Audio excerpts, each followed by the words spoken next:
evening. My name is Kimberly Blackrincan. I'm the director here at the Ignite Hub, and we have the Hub team here bringing you our Fireside Chat Career Series. Can you believe we're in March already? The time is really flying. I can't believe it. So this is our second Fireside Chat for the spring season. I'd like to thank Verizon for their generous sponsorship of this guest speaker series. We had our community dinner right before joining us, so thank you to Verizon for sponsoring this. Tonight is a very special guest speaker that I'll introduce in a moment. We're very excited and happy to have her here with us this evening. And also, I'd like to mention, we've had a variety of speakers and talks in the Hub the last couple of seasons, and we've been really intentional about making sure we're including the arts in our programming. It's important that that's included in the tech space. There's so much happening right now actually related to that. But so this is part of our effort to make sure that we're reaching everybody in the community, everybody's interests, and to learn more about the journey. So I'm going to go ahead and just go ahead and introduce our speaker so we can get started. So Audrey Tops Harjo was born in Washington, D.C. She attended the College of William and Mary in Williamsburg, Virginia, majoring in theater arts with a minor in dance. She graduated from Howard University with an MFA in film. Her thesis film, Hard Candy, was nominated for a Student Academy Award in 1993. She then moved to Los Angeles, where over the next 30 years, she worked behind the scenes on various films to acquire a broad spectrum of experience in production, including independent film, feature film, high-end visual effects, animation, and mobile and console games development.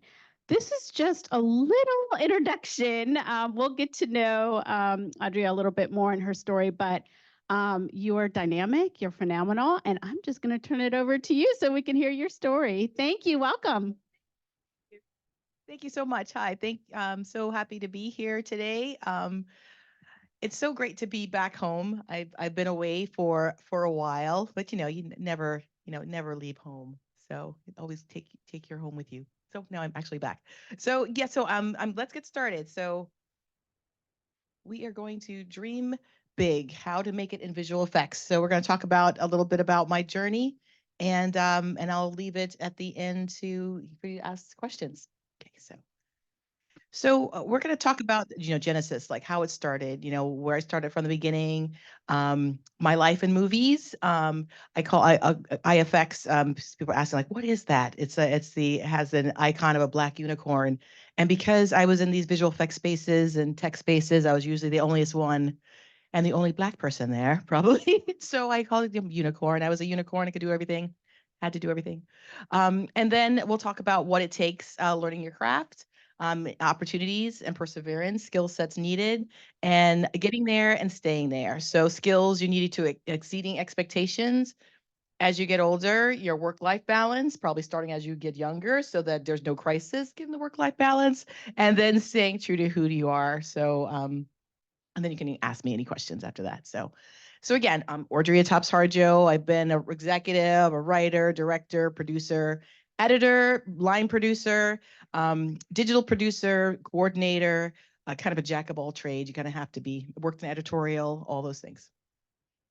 So this is me at Sony Pictures. This is a green screen of Jumanji, which I think is hilarious. My good friend Megan, who was from ILM, came down the time. But so yes, we're running from big elephants at ILM.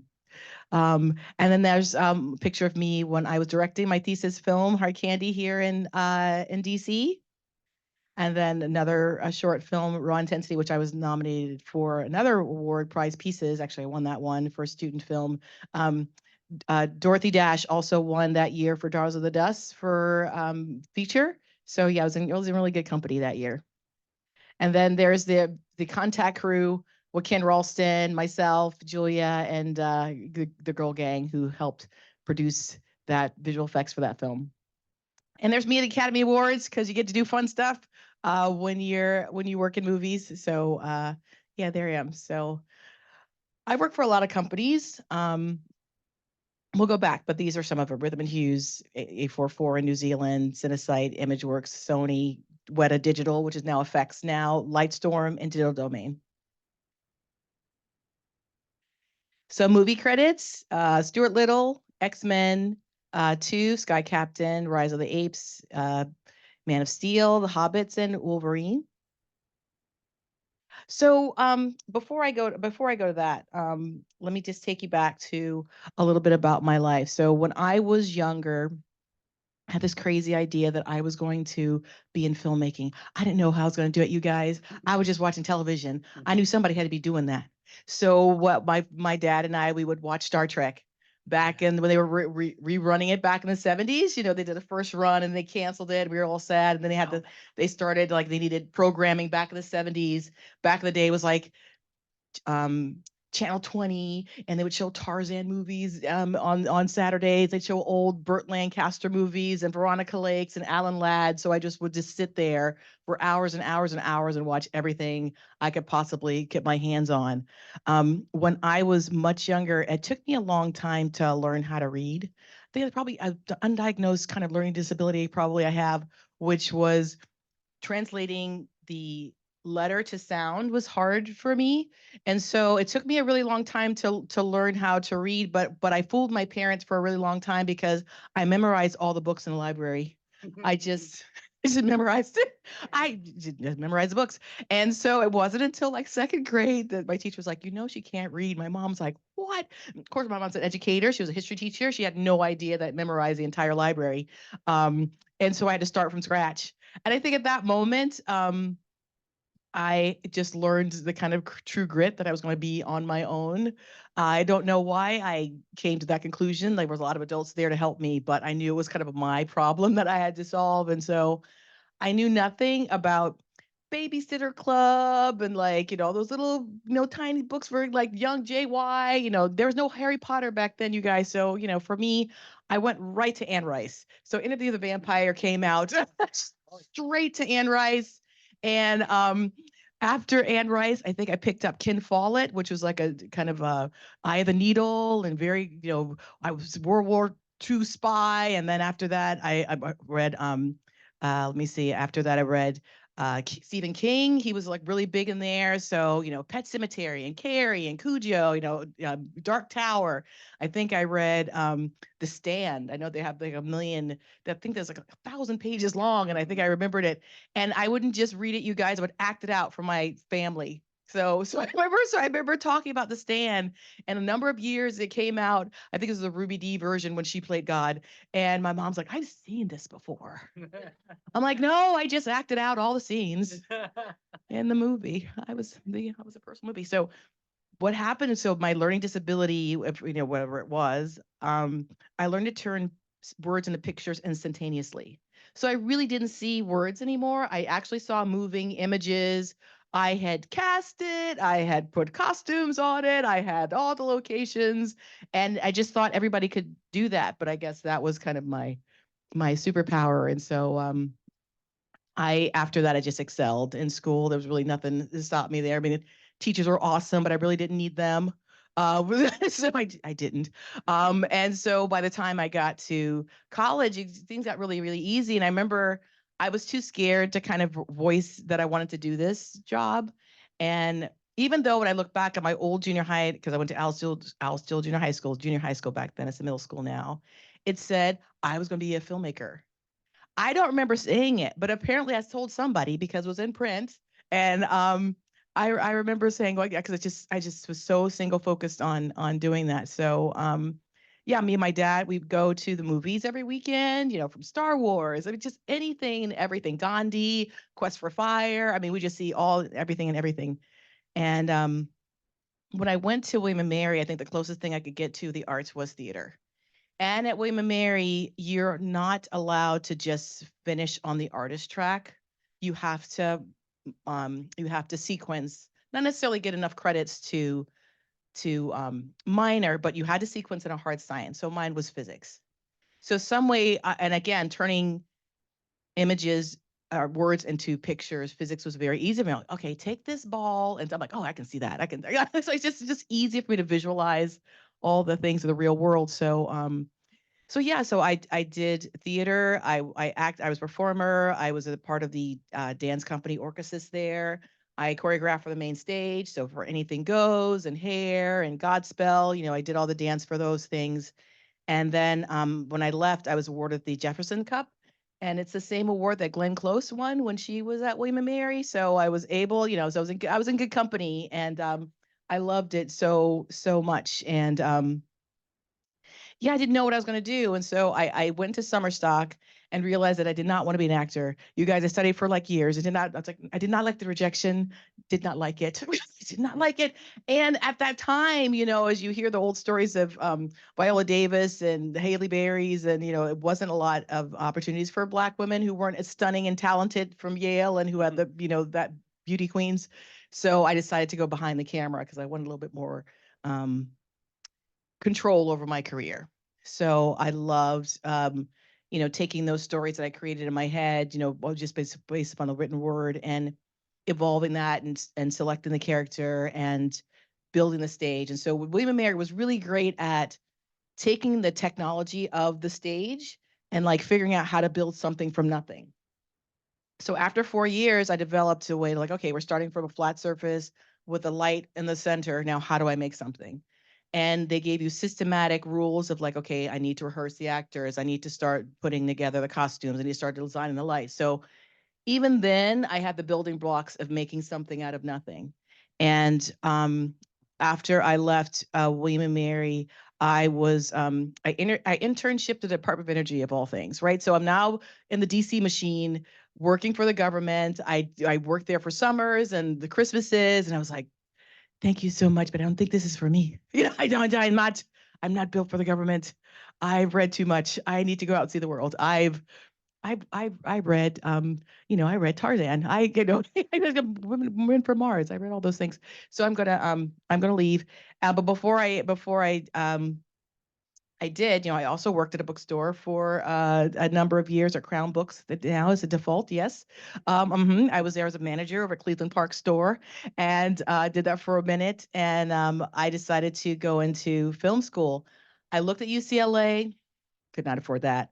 I looked at Tisch School of the Arts, could not afford that. So I decided to figure out a way to still work full time. And I worked for the DC Public Schools. So I went from Crown Books to working for Writing to Read program. And then I taught computer science of all things at Al Steele. And then I worked, just worked just various jobs and out and went to grad school at Howard. So now I'm working full time and I'm going to school at night.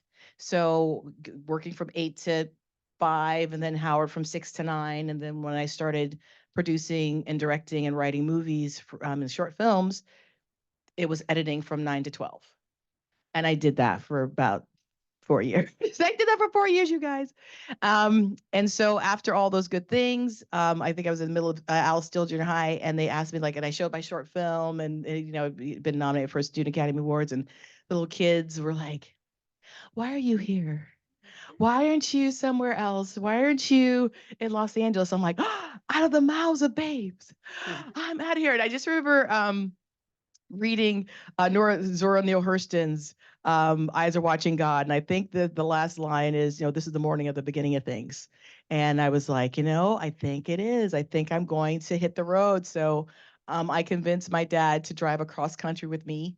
And we had some relatives along the way, and he dropped me off, and I remember just the tears rolling down his eyes. He's like, "This kid is going to LA by herself, no job, no, I gotta get a house, for like the corporate housing in the middle of Koreatown, because it's like, well, it's the middle of the city, we'll be fine." And, it's just bringing it. And so from there, my dad came back to DC. I was in Los Angeles, and at that point in time, there was a place called Independent Feature Project. That was a DC or a New York branch and an LA branch, and they were merged. So all of a sudden, I had this network in Los Angeles, and I went to a party, and I met this director, and he's like producer, and he's like, "Hey, I'm going to be shooting a movie. I need a casting assistant. Do you want to come help me?" I'm like, "Sure." So it's just like getting actors or resumes and signing, putting little, appointments, really simple stuff. And I'm like, "Well, can I see this? Can I see the script?" And he's like, "Sure." And that night I went home and broke it all down. Breaking down the script means that you take all of the scenes you separate them into day or night locations, and you start putting the locations together. And then that way you can kind of really strategize on how many days you'll need to work. That was really my superpower of really organizing. I forgot to tell you when I was a little kid, because I was so obsessive compulsive, that I would read the book and not just put it down. I would actually put into an index card and write my review of it, and then put it in order of genre. And I didn't do color; that was too much. But I did. I did. So my brain just worked this way, and so organizing things was really, really easy for me. And so the next day I said, "Hey, here's your breakdown." He's like, "Oh my gosh, okay, you're promoted." So I was now, working as a UPM first AD of, 3 little independent movies. And after that, it was like, "Great, what's next?" And they're like, "I think we're going to edit." I'm like, "What about me?" I'm like, "Oh, I think I need a job," because when you're not in the studio, you need to, independent. That's what independent means. You're just, freelance. So I decided I had to start over as a production assistant, because when you start over in Los Angeles, you can't escape being a PA at all. You have to get that coffee. So with my Master's of Fine Arts and all the films, the little shorts I made, I had to go get coffee. What would you like in your coffee? What would you like? Cream, sugar? And I did not like it. So I spent the least amount of time doing that, 6 months, which was, some people are doing it for years. So I felt really lucky doing it 6 months. I found an amazing producer, Joanne Toll, who was working at a television show and in Universal. And I literally did the classic, I'm going to go to the guard's desk and I'm going to fake my way and get on the lot, which is what I did. And I just went in there, and Boy was like, "Here's my resume," and it ran out.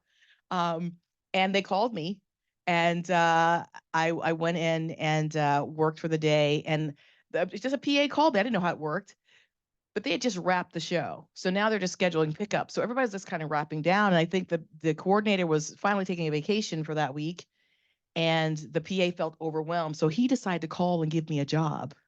Well, he didn't have any authority to do that. So here I am sitting there. The coordinator comes in with her glasses. Who's this? How did she get here? He goes, "Well, I needed help." And he goes, "Well, okay, we're going to give her one day. And if she's not good in that day, she has to go home." Luckily for me, I was that good. And I was able to stay with them for the week. I think they were doing reshoots. And they're like, "Well, does anybody have any AD experience?" I was like, "Well, I do." She goes, "Okay, well, you're ADing the pickups." And the guy who hired me was like, "Oh, I hired her. Why is she now my boss?" I mean, it's like, because he was so upset. I don't think he ever recovered. But doing that, I met the producer, Joanne Toll, and Joanne Toll took me under her wing, and I worked with her for a whole year. She's amazing. I think she works for Chandrelon sometimes. She worked on the last In Treatment that came out recently. She's still working, and I worked on music videos with her. I worked on Disney Channel series. Shaka Khan was one of the music videos. I worked just everything. She was just so amazing. But she was leaving me to go work for the head of HBO. So she was going to move from LA back to New York, because she had this amazing job. Because who wouldn't work? HBO was huge then. I mean, I guess it still is, but it was really big, only pretty much a big game in town at the time. So she really liked me. So she put me in touch with her friend Dave Lippman at a place called U.S. Animation. U.S. Animation was founded by ex-Disney executives. They had technology called digital ink and paint. So, which was for Ren and Stimpy and Lucky Charms commercials. Because I don't know if you have animation, you actually have to paint each cell, and then you paint another cell. But with digital ink and paint, you were able to click a button and it is spread there. It's child's play now. Like, I mean, any program has that now, but back then it was kind of a big deal, because you were able to output a lot faster. So I worked with David Lippman for a year, and he was fantastic. But I knew that I had to leave him because he was fantastic. Because if I didn't, I would be there forever. And so I left David, and actually David left there soon, because he went on. DreamWorks hired him as one of their first producers. He went on to produce Shrek. So yeah, so that was, he was that good. And I left to interview for a job at Red Shoe Diaries with Zalman King. Now the reason I was able to do that is because Andrea, who was the production manager at US Animation, had a husband, and her husband just finished doing a show for him. And he knew, I mean, like, this is how Hollywood works. Like, this is how Hollywood works. And I was able to go in there and talk to Butch Kaplan, who was a producer at the time, EP at the time, and he hired me. And he hired me because, you guys, he was leaving and his real assistant left because she knew he was leaving. So here I am, just oblivious. I got a job. But I was like, it didn't matter. But I was asked to reorganize the entire filing system. This is before digital. So literally piece and paper and finding and by show and by cast, by contract. And so I did all that. And they're like, okay, you know what? You're pretty good. I'm leaving, but I think Zalman is going to need you. So I became Zalman's assistant and I was working on the series for about 2 years. And then they just had a shakeup for in the company, which happens. And I was like the last man in, so first man out, just how it works. And one of my good friends who was working as a assistant accountant, Jeanette Volturno, she was leaving to go work at Sony Pictures, ImageWorks on James and the Giant Peach. And good for her. I still kind of freelancing after all those things. And what happened was when I was out of work, I called her because, okay, you guys, this is before Facebook. This is before the internet. There's nothing but telephones, actually landlines. And you had to make sure they were there. I had to leave an answering machine, but you had to make sure they're there. And she had a job. She said a job hasn't been posted yet, but it is on software coordinator or digital production, digital producer for Sony ImageWorks. I didn't know what any of those were. I did not care. I had to pay my rent. So I went in there and I decided to talk to this head of software, who was a woman at the time, which was very rare. I did not know that was rare. She was a nice lady. She said, "Do you know anything about C++ or Perl or any of those languages?" And I was like, "No." She's like, "Well, what do you know how to do?" I'm like, "I can tell people what to do really well." She goes, "You know what? You're hired." I'm like, "Yes." I don't know what I'm doing, but I'm hired. I'll take it. And so they had a team of like 20 brilliant software engineers, and they each had a specialty. I think each one of them out to lunch and kind of figure out what they did. And I was thrust into 4 movies. So we were working on 4 movies at the time at Sony ImageWorks. It was The Craft. It was Michael with John Travolta, Phenomenon with John Travolta, um, Ghost in the Darkness with Michael Douglas.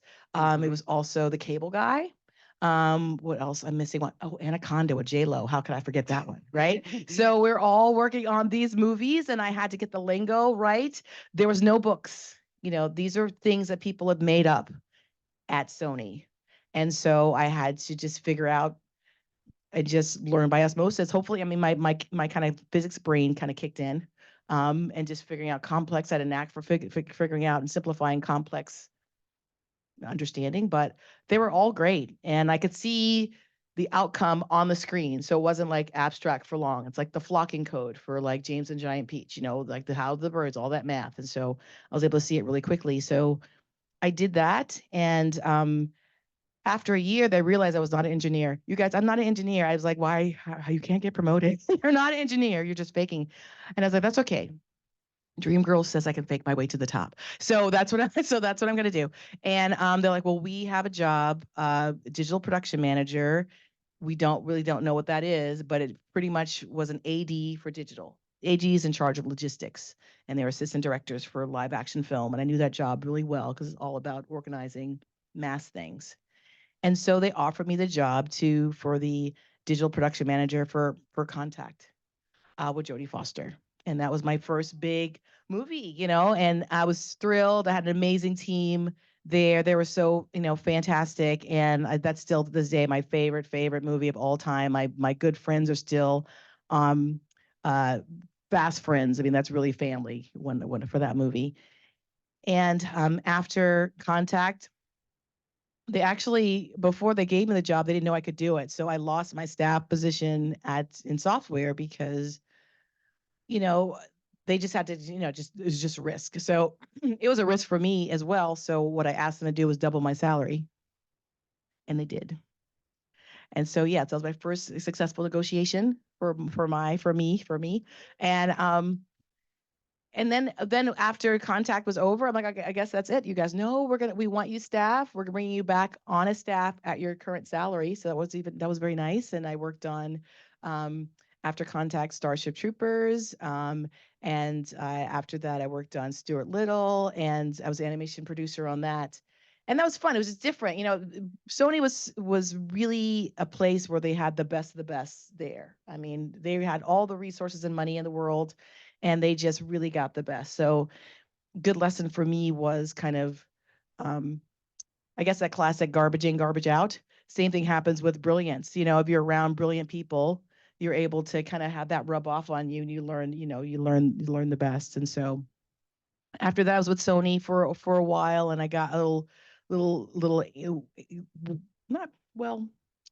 I wouldn't bored is not the right answer. I think it was burnt out because 5, 6 days a week I was on salary. I think we were doing Spider-Man, and I did mention it because I didn't finish it because I was working 6 days a week, and they were going to shoot in New York. This is the Sam Raimi version. Sam Raimi was lovely, by the way. It was so nice. I mean, he's just the nicest guy, but I was like, I can't see me doing this. I can't do another superhero. So I left to start my own production company as part of my crazy, crazy life. I fell in love with martial arts movies, and specifically Jet Li movies. And I would play them before dailies for Hollow Man, and I would play them like Fist of Legend Chapter 4, right? Because it was on like DVDs, and you could, we were in the theater. We had the theater every day because we're Sony. And one day I said, you know what? I think I'm gonna bring Jet Li here. And I'm like, you're nuts. I'm like, I think I can do it. And sure enough, as the fates would have it, because the universe listens, I was able to, from the crazy circumstances and kind of being on forums. Again, this is before Facebook, still before Facebook. They had little forums. You could kind of talk about people and talk about the things you liked. And one of the guys, David Zing, came over and was like, "Hey, I'm at UCLA. I want to see where you work." I'm like, "Of course, this is before Catfish. People, I mean, I didn't know people lied about what they were, but I was a producer at Sony, so I brought him over and sort of showed him Stuart Little, and he's like, "Wow, you really are a producer." I'm like, "Well, yeah, yeah, of course I am. I wouldn't say I wouldn't if I wasn't." He goes, "Well, I have something to tell you." I was like, "What?" He goes, "I'm Jet Li's staff writer." I was like, "Shut up." So my little buddy, little foreign buddy, was working directly with Jet Li. I met with his assistant Beaver Kwai at the time, and we were just talking and talking. I was like, I think I want to bring Jet to Sony. And so I had this art department drop right in Chinese, "Come to Sony, Jet Li," and had all the crew sign it. And I got a hold of a system like, "Hey, see if Jet Li wants to come see Hollow Man." He goes, "Okay, hold on. Okay, Jet's coming." I'm like, "No way." Jet Li's coming to Sony. And he came, and everybody was flipped out and floored. He was just as gentlest, sweetest guy. And so after that, we struck a really good friendship, and he invited us over to his house and hang out. I decided to leave Sony and start my own production company, and casted and had production offices, and it was really, really fun. Had a Chinese director, and David wrote it, and it was just the best time, like just random, hanging out with the Chinese crew. And got to see go to the set of the one, got to Jason Statham first movie. Delroy Lindo was there, Russell Wong. It was like I was in heaven. It was really fun.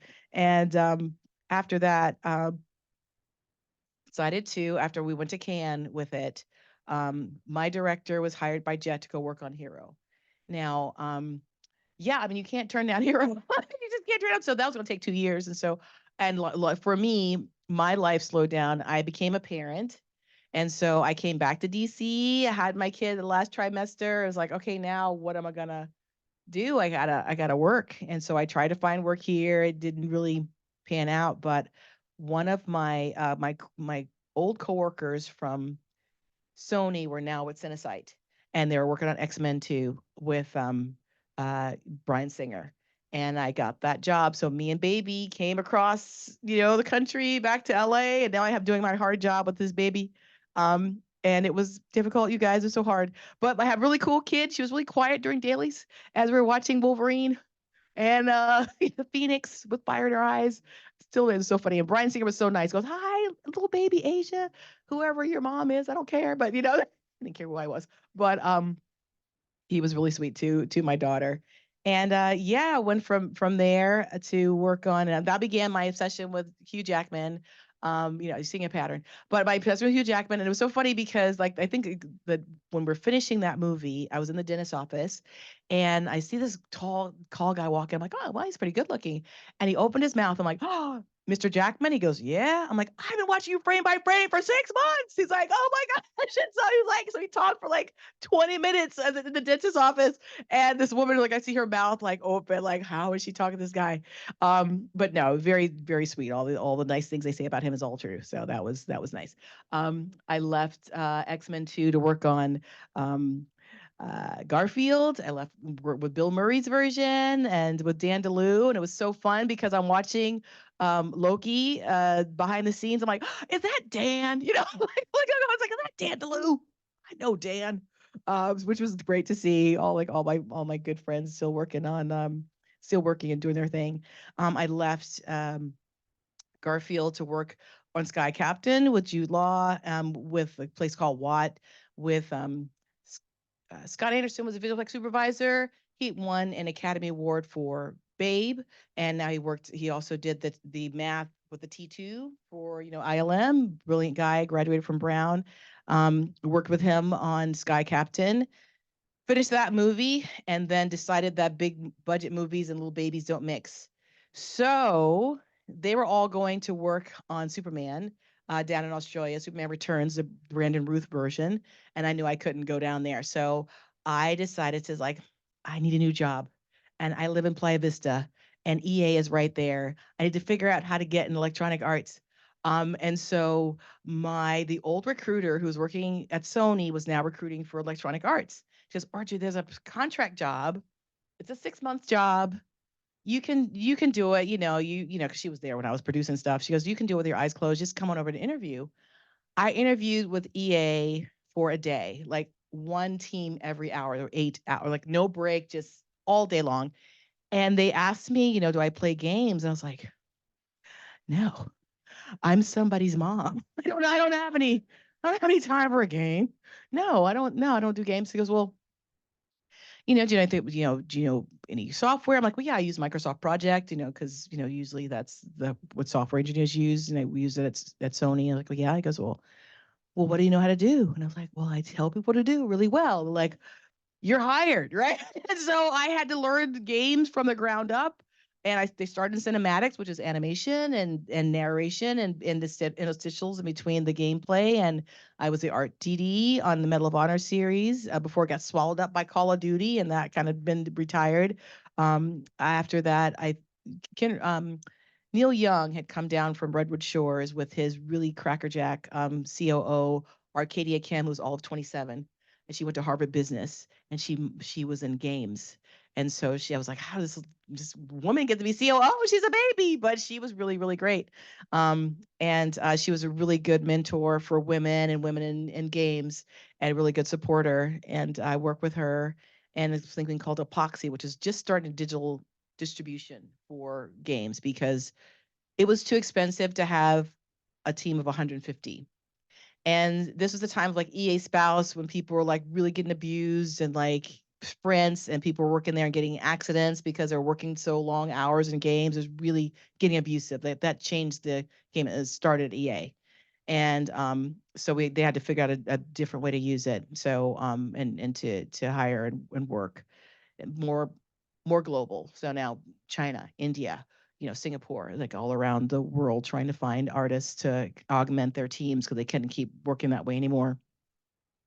And after that, I worked with Neil Young, who was the general manager. I became his right-hand person because I learned I have a habit of working with really brilliant, difficult people. So I will leave it at that. Brilliant guy, Englishman, firecracker, really, really knew games inside and out. And he left to start his own company, but I was with him for a year and I learned how to run a studio, just being at his elbow. When he left, I went over to mobile games. This is before the iPhone. So now the iPhone is now out, and I start off in tech again, working now with a worldwide crew. And after the worldwide crew, I worked at for the mobile division, and I was head of and for the I was head of production for mobile and India deployment, which meant that all the testing, because this is before like this the before the network or before the firmware was uniform with like Apple, we had to test the game on every single platform, and that took an army in India to do. So that was my team over there. Decide to leave there. I got a ping from a friend of mine, Cindy Oates, who was in New Zealand. She was actually worked with me on Contact as a PA, but now she was one of the lead producers, senior producers over at Weta Digital at the time. And she says, "We're looking for a creature department manager. Do you know of anybody who want to do it?" And I was like, "Well, I'll do it." She goes, "Oh, are you free? Get down to New Zealand." So she in 48 hours, she flew me to New Zealand. I actually had to take my baby and give her to her teacher for like a day, who was actually from Australia, by the way. It's a funny thing. She goes, "I'll take so." She took her to school for me. And I flew down to New Zealand for 48 hours, met the team, came back, and yeah, they offered me the job. So me and baby went down to New Zealand for 2.5 years, and we worked on Man of Steel and Rise of the Planet of the Apes and 1010 and The Hobbit and The Avengers and just Avengers 3, Iron Man 3, just Prometheus, just on and on and on and on. It's kind of a little bit of a blur because it was so many movies at the time. Left there, I had been working on Avatar for 6 months in New Zealand. When I came back to the States, I got hired by John Landau and James Cameron proper. So I worked on Avatar for about 6 months there. And that was really great. I learned how kind of everything was made, but I realized I think I was like 15 years too old to work there because I was gonna be doing the same thing I did like, back in the day. And, I didn't have the longevity. And look, James Cameron is a genius. I mean, he's so smart and so innovative, and I mean, he deserves all the praise. I mean, he is really, really great. And but it really wasn't for me. And so when they shut down production at that time, I knew it was kind of like another omen. And so I came back to DC. They didn't have big budget movies here, so I had to go back to my roots, which was making independent feature films. So I started with a new film company called Megamind Media, and I worked with them for about 7 years off and on. And I also taught film production in Curacao um, and China, Beijing for a little bit. And it's funny, as a full circle moment, when I went back to Beijing, I met up with my old film director, who was now in Beijing, and Jet Li's assistant, who was now his own producer. I think he had something to do with the Meg. We all come full circle. And it was really fun kind of seeing old friends again. And after that, I came back to work in DC again, but it was called back to work on Ridley Scott's Raised by Wolves. But I was able to work here in town with another good friend of mine from EA. And then after that, at the same time, I got offered a job to come to New Zealand to help a young CEO run his game studio. So I left there in February. And of course, you guys, what happened in March? The world shut down. COVID. I could not come back. So I was stuck over in New Zealand for those 2.5 years. Bust my little baby, because she'd been around the world. She was able to kind of take care of herself. And she got herself to college. She got herself in graduated from high school and got a full scholarship for WashU. I mean, brilliant. I'm so proud of her. I can't tell you how proud of her. And so, yeah, I decided to come back to DC. After that, I produced another movie, and then yeah, now we're back to the present. I realized after the writer strike happened that I needed to probably change the way my life is headed, because it's been 30 years and it's been a long, hard road, and I needed to do something a little different. And so I went to the nonprofit sector, and I work for the Milken Institute now, and working with their new exhibits for Milken Center Advancing the American Dream, and in charge of their sourcing their media and working with the team to kind of bring their visions to life. So it's been a nice change. But yeah, that's the story in a nutshell. I'm gonna pause right here. Any questions before I go on to like the nuts and bolts? Project you ever worked on and why? The hardest movie project I ever worked on, I think, was Contact, only because we never really knew what we were doing. And that's a good thing because it was the sky was the limit. So it was a bunch of brilliant people getting it, and Bob Zemeckis had these long, beautiful shots that was really hard to render. And I think we had 2 terabytes of space, which now could fit in your pocket, but back then it was really expensive. And having to manage that work, that was really hard, but still a lot of fun. Yeah. Expensive. Do you know who Tommy Wiseau is? Tommy Wiseau is known as one of the best or the worst directors of all time. So when he filmed his movie called The Room, he bought 2 cameras. Yeah, now I know who that is. Yeah, I know who that is. He was in DC and I played Ocarina in front of him. That's a thing. I mean, he had to work. Yeah, it's okay.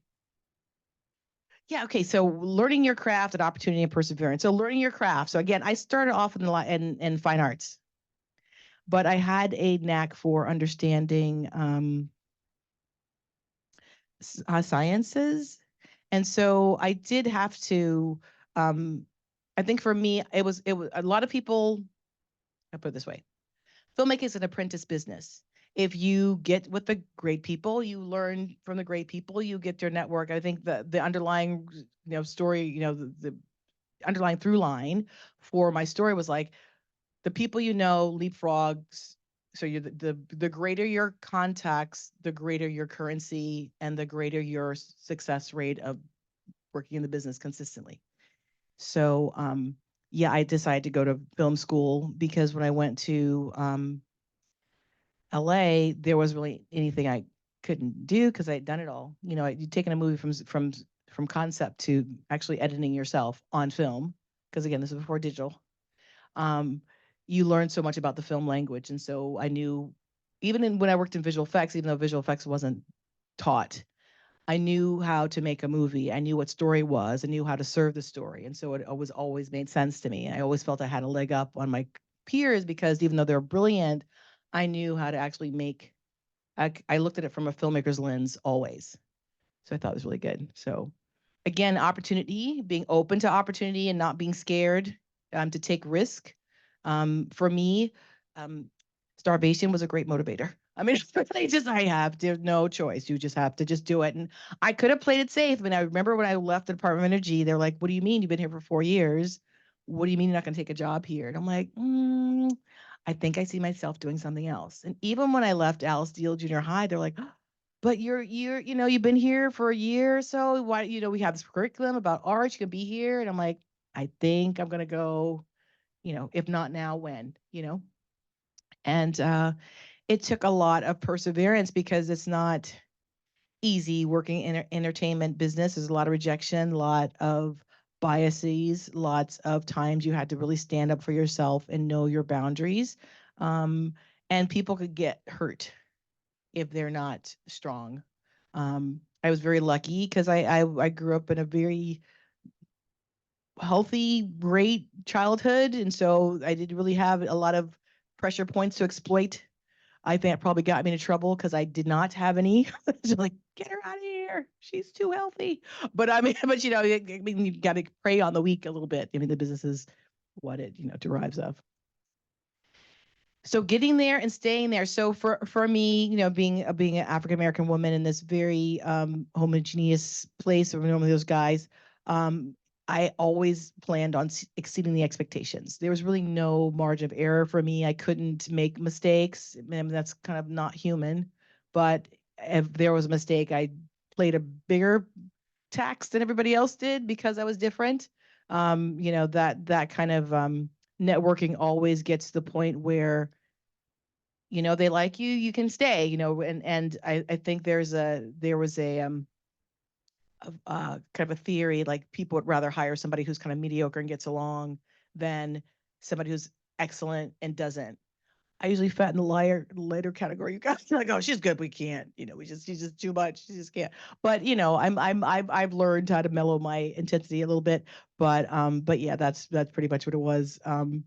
Because in that time for dealing with work-life balance, it was hard. I mean, there was really no balance. I mean, because when you're a woman, when you're the only one there, you have to give 110%, or they'll get somebody who's a cousin or uncle or a nephew or a niece, and but they still need somebody who's going to do the work. So that was me.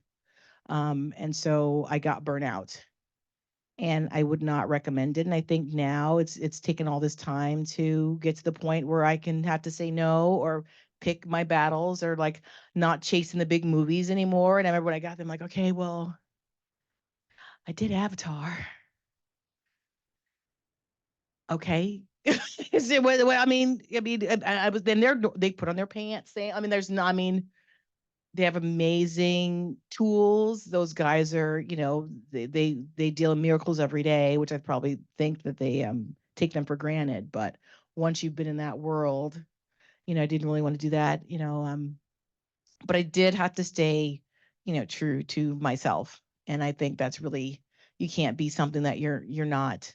And I really prided myself on kind of knowing myself enough to probably defend myself in some places. You may not get the right answer, but I was okay with that once I could look myself in the mirror every day. So yeah, that's all the I know it's a lot to kind of cram in there, but I'm here to answer any questions that you may have about anything that I've said. Yes. Yes.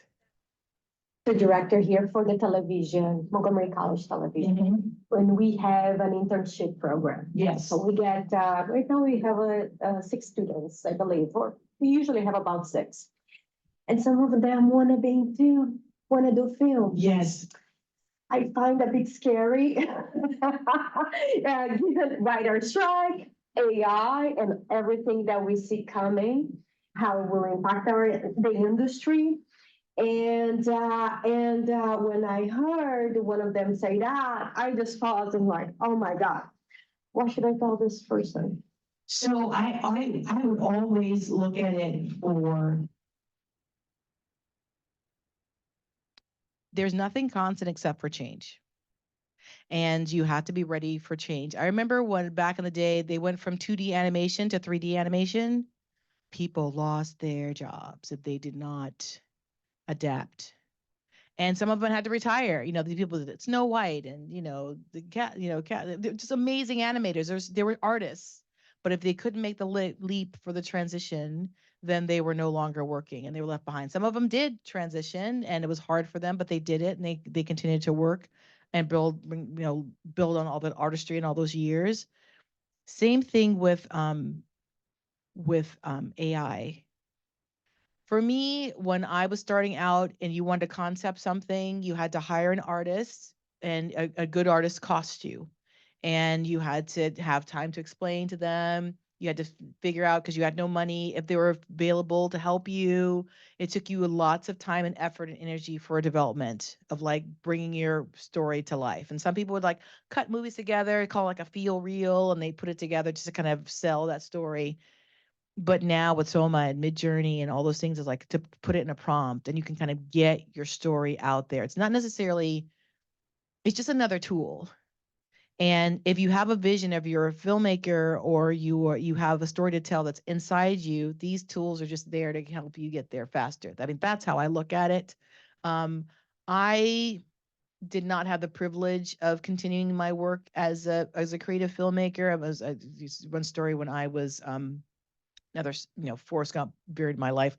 When I was in LA, when I was in New York, and I was showing Raw Intensity, Paul Thomas Anderson was there, and he was there for his movie Cigarettes and Coffees before he went to Sundance. Nobody knew who he was. We were there with Kirk Baltz. Kirk Baltz had just finished doing Reservoir Dogs. He was a cop that got his ear cut off, like, get in the middle with you. Yeah, that was him. And he funded Paul's movie. Already, Paul was smarter than me, because I funded my own movie, and he already knew how the system worked because his dad was a voiceover actor. And so he was in the Valley and knew. I was like, wow, that's so smart. And he also said, I'm never going to be a PA. I'm going to be director or die. I'm like, that sounds like somebody with lots of money. Good for you. But he was true. He was serious. And that's exactly, he says, I'm never going to do a craft job, not DP. I'm a director, writer. That's what I'm going to do. So he had that single focus, and he was talented. He had a story to tell, a point of view.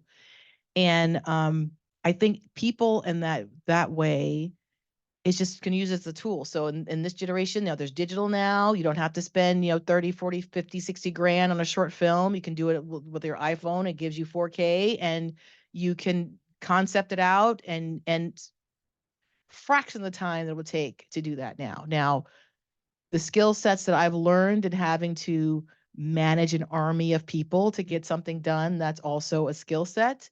And AI can't help you with that. So that's always going to be a skill to connect people. You have to connect people. Things are done by people. And I remember when I went to New Zealand, that was my biggest lesson over there because that cultural, because it's a Pacific, they only want to help you. And I shouldn't say only, that's not nice, but it behooves you if they're comfortable with you, that they know you well enough to have a relationship with you to offer assistance. And that never goes away because anything is community based. You have to have your network of people. And yeah, there's no getting around that. And I think it's still the beauty of the humanity, of it. I just remember when the word processor came out, I'm like, oh, I don't have to use whiteout. I was ecstatic, I mean, like everything, it's gonna be so much, it's faster, everything needs like these things. I mean, I'm sure the people who made whiteout were sad, but now, it's like these leaps, like, oh, it's not a word processor anymore. It's actually a computer. I don't have to code in DOS because I can't spell. I can actually, put envelopes and trash, and there's visual imagery, and for amazing, and I just would learn it by. I remember being in an office in DC public schools, like learning it all on my own because it was in front of me and I needed to create something. So how do you make I loved it so much. And so I think that's why it really prepared me to just be curious, stay open, and not be scared. I mean, this is not a job. None of this is going to be easy. And it's not. And it's scary. So yes, you should be scared for them, but not scared to the point of them not doing it. Because, regret is worse, I think. So, yep. Any other questions? Yes. Are there any foreign languages that you're currently studying at the moment or you'd like to study one day? 我会说一点普通话，可是我说的不好。我觉得你的中文不错。I don't speak Chinese very well, but in perfect Beijing. 没问题啊。Thank you. Yeah, I only think languages. I don't speak anything. That's what Google's for you. That's what Google's for. I do sing Chinese karaoke. I had to because I had my Chinese crew, and that's what we did on Fridays, karaoke Fridays. It was very fun. So for a little bit about IFX, I wanted to when I was in New Zealand, I wanted to have bring all my unicorns together and have support. And our goal is to give access to role models. So when I was in New Zealand, I every 2 weeks or so, I would try to find people who had gone through similar journeys in the tech field and games and visual effects and movies and kind of tell their stories. They last like 10 minutes of like, what inspires you? How did you get here? What would you tell your younger self? It was really, really simple, but it had a lot of fun. We started with panels of visual effects supervisors, and that was a lot of fun. That was really great. So that's my team, Sheena Dougal. She's a visual effects supervisor. She's brilliant and beautiful. She's in Spain right now. She was the visual effects supervisor on Venom 1 and 2, and also on Ghostbusters. Lyndon Berroir, he was an animation director for The Matrix. And Andrew is up for an Academy Award for The Creator, my little buddy. So good, so talented. Yeah, so great. He works at ILM. And another one is Yvonne. She has her own studio in Kenya. Wayne Kennedy is a cinematic producer, second in command over at Blizzard. And Chris White also won a VES award and nominated for multiple Academy Awards for down in Weta. He's a visual effects supervisor. I remember when I was at the ride for Universal Studios and the Kong ride, he was on it. And I'm like, Chris, why are you on the Repeater Jackson? He goes, am I? I haven't seen it yet. So he's just super sweet guy. So yeah, that's us. Any other questions? Any other here to answer anything?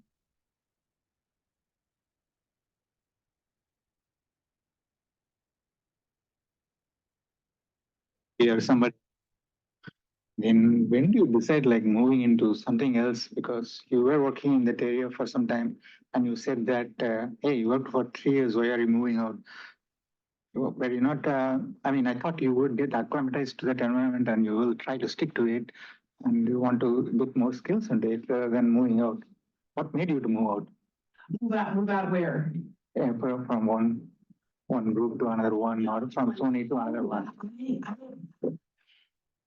I think I have job ADHD. I really, once I've mastered something, I really get bored really easily. And that job, the movie business doesn't reward you for staying. It doesn't. No, no. It's not like a real job. I just call it the job for the civilians. It's not that job. It's not.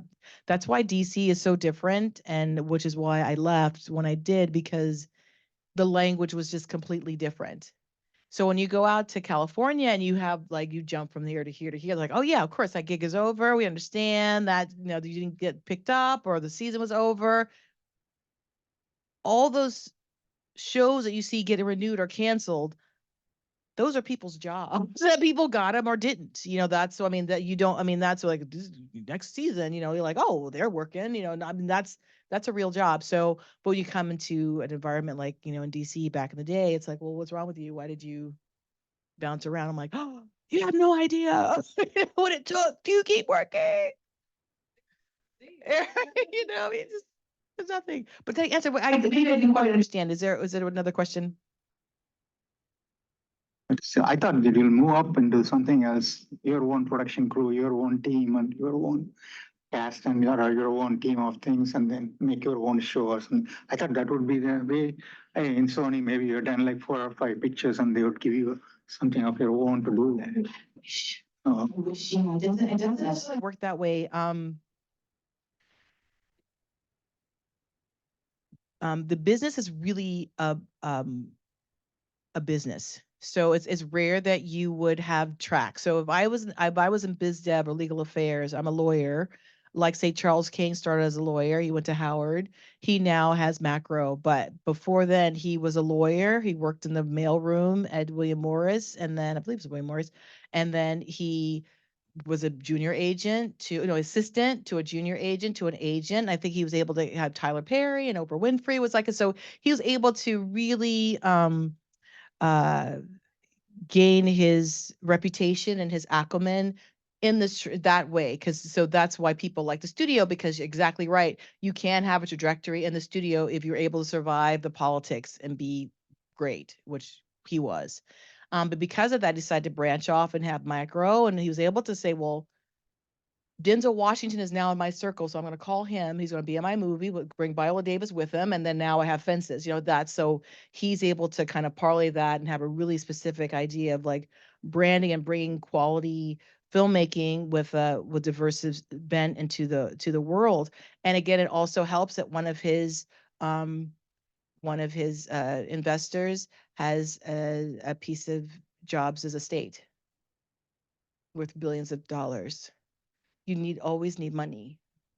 So if you don't have the money, so no matter how hard you work, um, let's say you're a reader and you read scripts and you have you coverage scripts and you're now in development, and so now you go to the realm of I'm now going to read these hundreds of scripts. I'm going to give you my point of view. I pick a hit. I may move up, and then now I'm on the development track, and I'm a development executive. I'm now in charge of green lighting movies, and I help.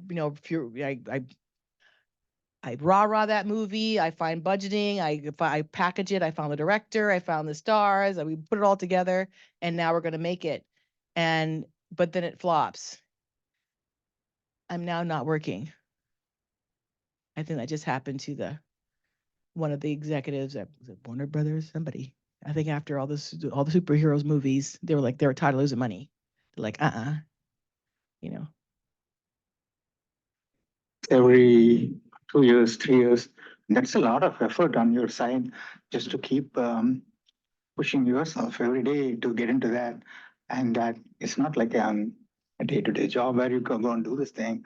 that I think is going to put you in a lot of stress all the time. That's what I was feeling. 100%. Which Yes. is passionate. Yeah, yeah. Oh, stress. I mean, let's see. I think a blood vessel burst in my eye after contact. I broke my tooth down to the root in New Zealand. Yeah, I mean, in half, and that's a level of stress. You know how the level of stress you do crack bone? Yes, that's super stressful. As you work with more number of people, the stress multiplies. Yeah, no, of course. That's what I said. I did it off the Ferris wheel. Have you ever tried to work with Oprah? No, I haven't. I do admire her. You know, I admired her chutzpah, I admired her thing, but no, I've never really.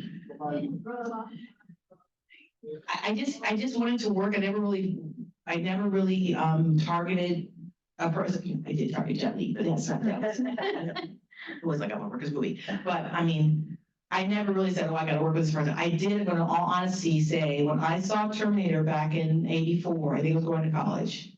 And they did a special screening of Terminator. I'm like, oh, I think Terminator is like the best movie I'd ever seen at that particular point in time.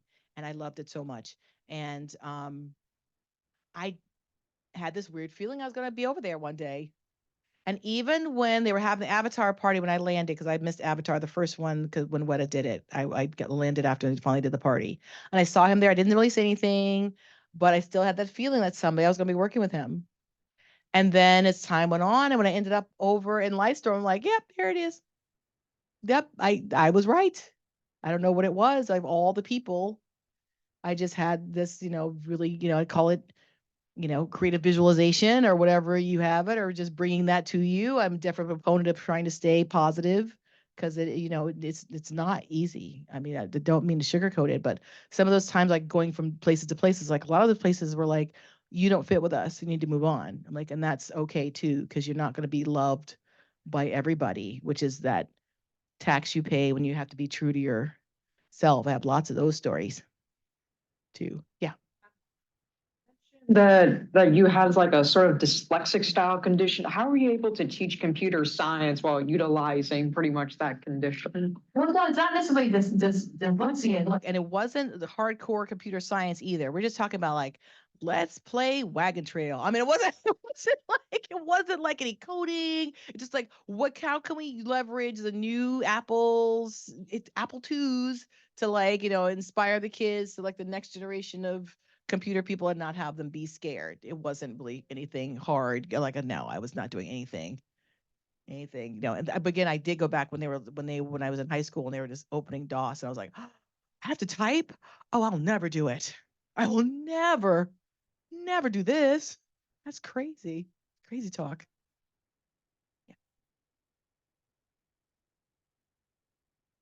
Is Hollywood culture the same across all the different geographic locations? I mean, is Hollywood unique in California, or is there like a Hollywood culture in New York or in Shanghai or?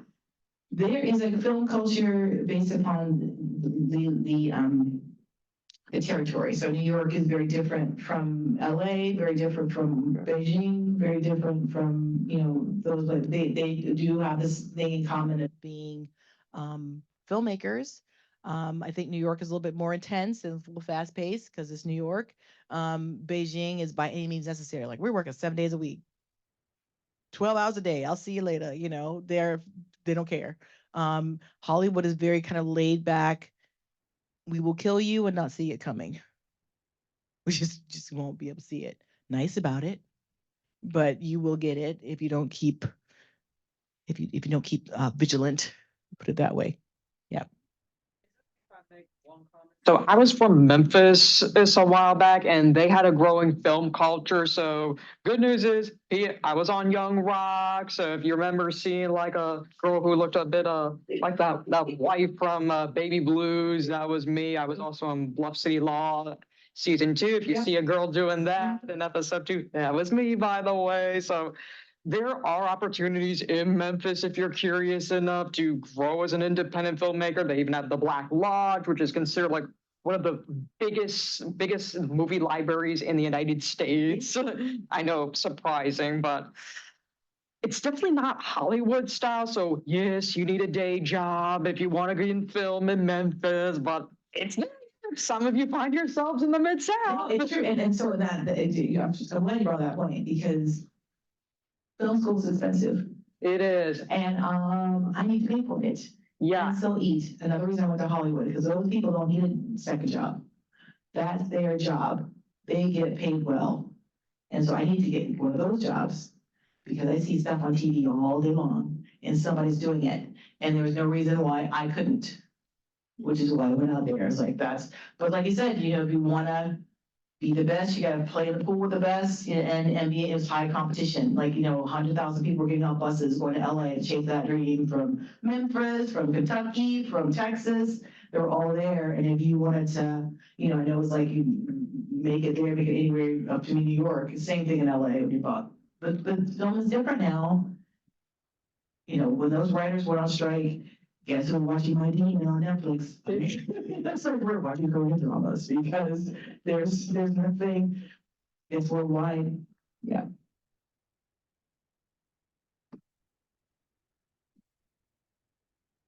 Alrighty. Okay. Oh, How many years you working on that company? which one? Not sure. We have one younger to all these.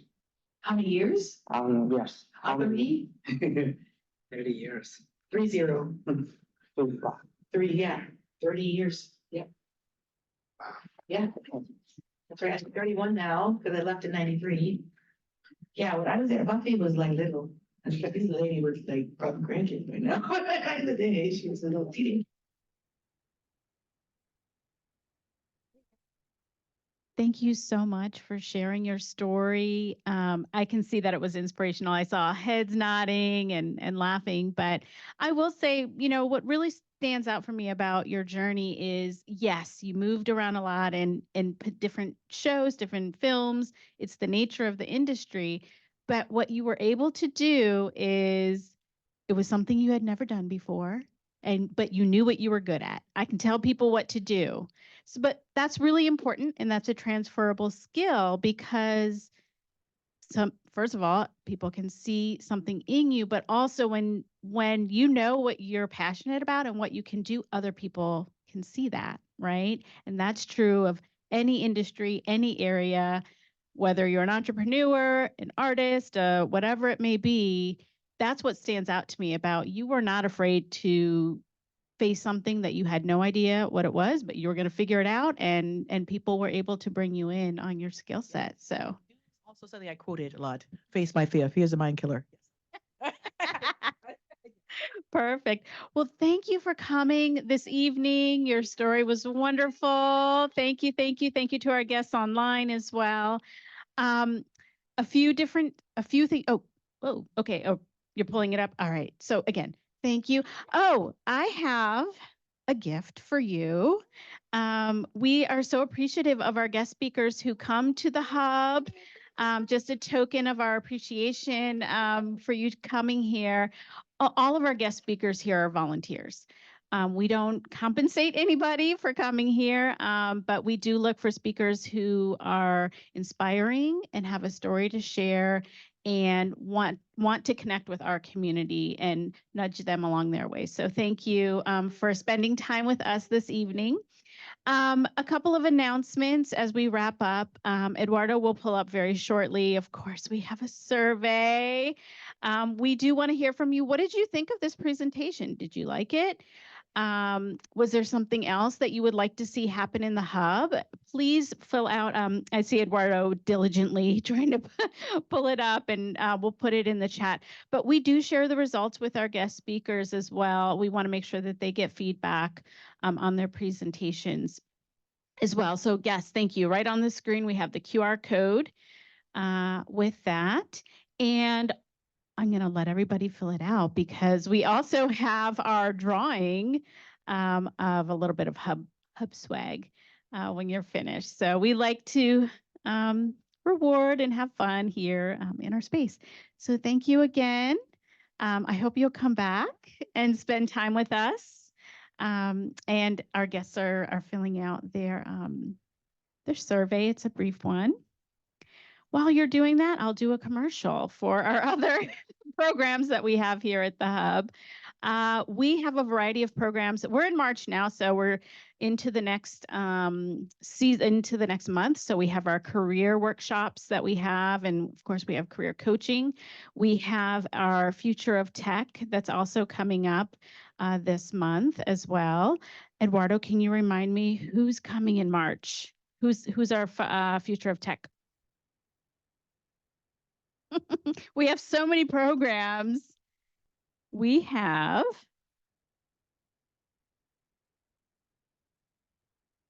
that's all right. I'll pull it right up here.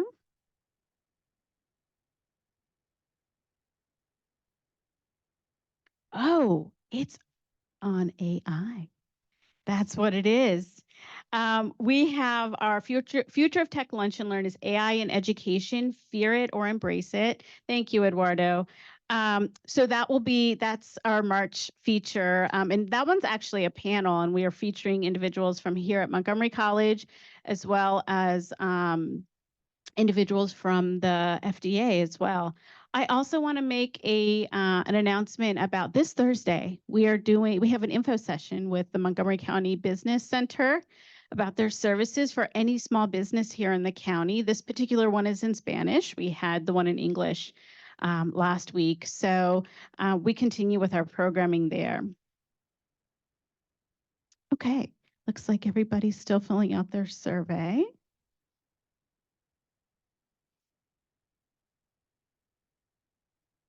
Okay, let's see. Oh, maybe right behind you, the QR. Yeah, if you scan the QR code. Great.